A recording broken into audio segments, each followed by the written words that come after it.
Operation സിന്ദൂറിന്റെയും അതിർത്തിയിലെ പാക് വെടിവയ്പ്പിന്റെയും പശ്ചാത്തലത്തിൽ പ്രധാനമന്ത്രി നരേന്ദ്രമോദിയുമായി BSF director general Jaljit Singh Chaudhary കൂടിക്കാഴ്ച നടത്തി. അതിർത്തിയിലെ സ്ഥിതിഗതികൾ DG പ്രധാനമന്ത്രിയെ ധരിപ്പിച്ചു. ദൗത്യത്തിലൂടെ ശക്തമായ സന്ദേശം നൽകാൻ കഴിഞ്ഞുവെന്ന് കേന്ദ്ര ആഭ്യന്തരമന്ത്രി അമിത് ഷാ പറഞ്ഞു. ഇന്ത്യൻ സേന ചരിത്രം രചിച്ചെന്ന് പ്രതിരോധ മന്ത്രി രാജ്നാഥ് സിംഗ് വ്യക്തമാക്കി. ഇന്ത്യ പാകിസ്ഥാനിലെ സാധാരണ പൗരന്മാരെ ലക്ഷ്യം വെച്ചിട്ടില്ലെന്നും പ്രതിരോധ മന്ത്രിയുടെ വിശദീകരണം. हमारी भारतीय सेनाओं ने अपने अद्भुत शौर्य और पराक्रम का परिचय देते हुए एक नया इतिहास रच दिया है। हमने जो लक्ष्य तय किए थे उन्हें ठीक समय तय योजना के अनुसार सटीकता से उन्होंने ध्वस्त किया है और किसी भी नागरिक ठिकाने सिविलियन पॉपुलेशन को जरा भी प्रभावित न होने देने की संवेदनशीलता भी हमारी सेना ने दिखाई है। हमने केवल उन्हीं को मारा जिन्होंने हमारे मासूमों को मारा। प्रधानमंत्री श्री नरेंद्र मोदी के नेतृत्व में हमारी सेनाओं ने ऑपरेशन सिंदूर लॉन्च करके पहले की तरह ही इस बार भी आतंकियों को ट्रेनिंग देने वाले कैंप्स को तबाह करके करारा जवाब दिया है। അതേസമയം ഇന്ത്യയുടെ ആക്രമണം പാക് പാർലമെന്റിൽ സ്ഥിരീകരിച്ച് പാകിസ്ഥാൻ പ്രധാനമന്ത്രി ഷഹബാസ് ഷരീഫ്. അതിർത്തിയിലെ പൂഞ്ച് മേഖലയിൽ പാക് സൈന്യം നടത്തിയ ഷെല്ലാക്രമണത്തിൽ കൊല്ലപ്പെട്ടവരുടെ എണ്ണം 15ആയി. രാജ്യ തലസ്ഥാനത്ത് വൈദ്യുതി വിച്ഛേദിച്ച് സിവിൽ ഡിഫൻസ് മോക്ക് ഡ്രിൽ തുടരുകയാണ്. ഇപ്പോഴും രാഷ്ട്രപതി ഭവനിലും പ്രധാനമന്ത്രിയുടെ വസതിയിലും 8 മണിക്ക് വൈദ്യുതി വിച്ഛേദിച്ച് മോക്ക് ഡ്രിൽ നടന്നു. അച്യുതൻ ഡൽഹിയിൽ നിന്ന് ഏറ്റവും പുതിയ വിവരങ്ങൾ നൽകും. അച്യുതൻ, ഇതിപ്പോൾ പാകിസ്ഥാൻ അതിർത്തിക്കപ്പുറത്ത് നിന്ന് ഈ മസിൽ പെരുപ്പിക്കുക എന്ന് നമ്മൾ നാട്ടുഭാഷയിൽ പറയുന്ന തരത്തിലുള്ള ഈ പ്രകോപനപരമായ പ്രസ്താവനകൾ നടത്തുന്നുണ്ട്. തിരിച്ചടിക്കാൻ സൈന്യത്തിന് നിർദ്ദേശം നൽകി സമയവും സ്ഥലവും സാഹചര്യവും ഒക്കെ അവർ തീരുമാനിക്കുമെന്ന് പാകിസ്ഥാന്റെ രാഷ്ട്രീയ നേതൃത്വം പറയുന്നു. അപ്പോൾ ഒരു പ്രത്യാക്രമണ സാധ്യത ഇപ്പോഴും നിലനിൽക്കുന്നുണ്ട് അതിർത്തിക്കപ്പുറത്ത് നിന്ന്. പക്ഷേ ജാഗ്രതയോടെ, രാജ്യം അതീവ ജാഗ്രതയോടെ ഏതു നീക്കവും ഏത് അതിസാഹസികതയും നേരിടാൻ സജ്ജമാണെന്ന് സേനാ കേന്ദ്രങ്ങൾ വ്യക്തമാക്കി. പരസ്യമായി പാകിസ്ഥാന് മുന്നറിയിപ്പ് നൽകുകയും ചെയ്തു സേനാ വക്താക്കൾ. എന്താണ് ഡൽഹിയിൽ ഈ രാത്രിയിലെ സ്ഥിതിഗതികൾ? മോക്ക് ഡ്രില്ലിന്റെ നടപടിക്രമങ്ങൾ അവസാനിച്ചിട്ടുണ്ടോ അച്യുതൻ?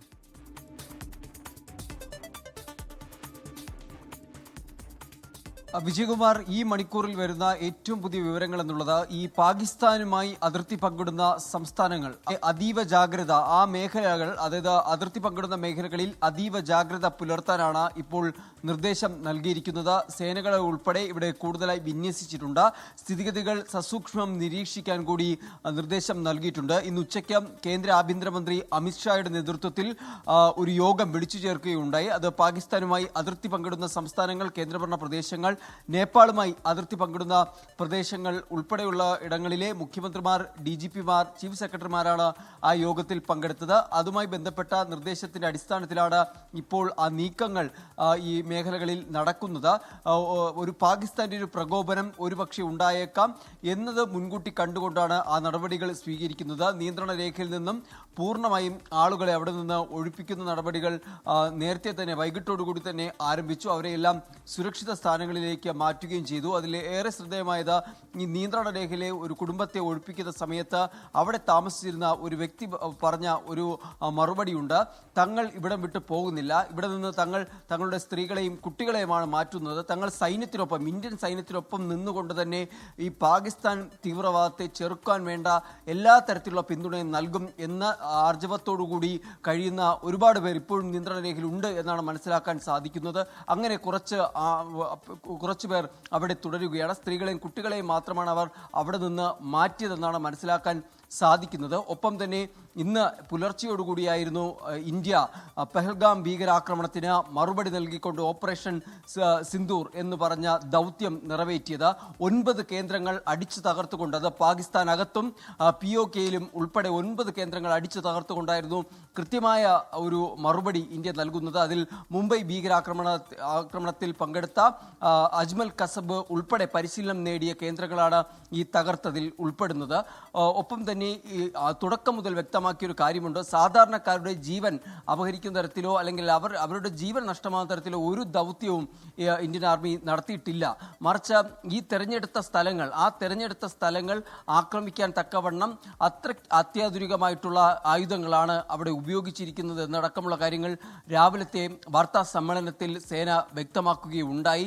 എന്നാൽ പാകിസ്ഥാൻ പറയുന്നത് സാധാരണക്കാരുടെ ലക്ഷ്യം വെച്ചാണ് ഇന്ത്യ ആക്രമണം നടത്തിയെന്നുള്ള അവകാശവാദങ്ങൾ ഉന്നയിക്കുന്നു. പക്ഷേ തെളിവ് നിരത്തി തന്നെയാണ് ഇന്ത്യ ഇതിനെയെല്ലാം നേരിടുന്നത്. സാറ്റലൈറ്റ് മാപ്പിംഗ് അടക്കമുള്ള ദൃശ്യങ്ങൾ ഇതിനോടകം തന്നെ ഇന്ത്യൻ ആർമി പങ്കുവയ്ക്കുകയും ഉണ്ടായി. എന്തായാലും ഡൽഹി കേന്ദ്രീകരിച്ച നിർണായകമായിട്ടുള്ള യോഗങ്ങൾ, കൂടിക്കാഴ്ചകൾ പുരോഗമിച്ചുകൊണ്ടിരിക്കുകയാണ്. ഇന്ന് വൈകിട്ടാണ് BSF DG പ്രധാനമന്ത്രി നരേന്ദ്രമോദിയുമായി കൂടിക്കാഴ്ച നടത്തുന്നത്. പ്രധാനമന്ത്രിയുടെ വസതിയിൽ വച്ചായിരുന്നു ആ കൂടിക്കാഴ്ച.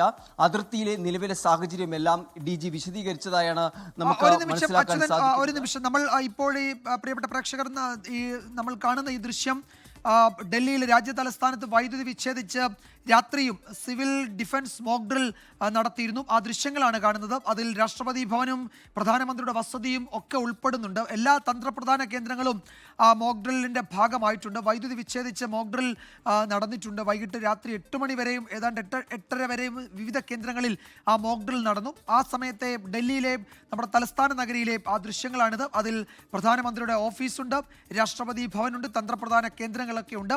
ഏതെങ്കിലും സൈനിക നടപടികളൊക്കെ ഉണ്ടാവുകയാണെങ്കിൽ ആ ഘട്ടത്തിൽ എങ്ങനെ അതിനോട് പ്രതികരിക്കുക എന്നതിൻ്റെ തയ്യാറെടുപ്പിൻ്റെ ഭാഗമായി നടത്തിയ മോക്ക് ഡ്രില്ലാണ്. രാജ്യവ്യാപകമായി ആ മോക്ക് ഡ്രിൽ നടത്തിയിരുന്നു.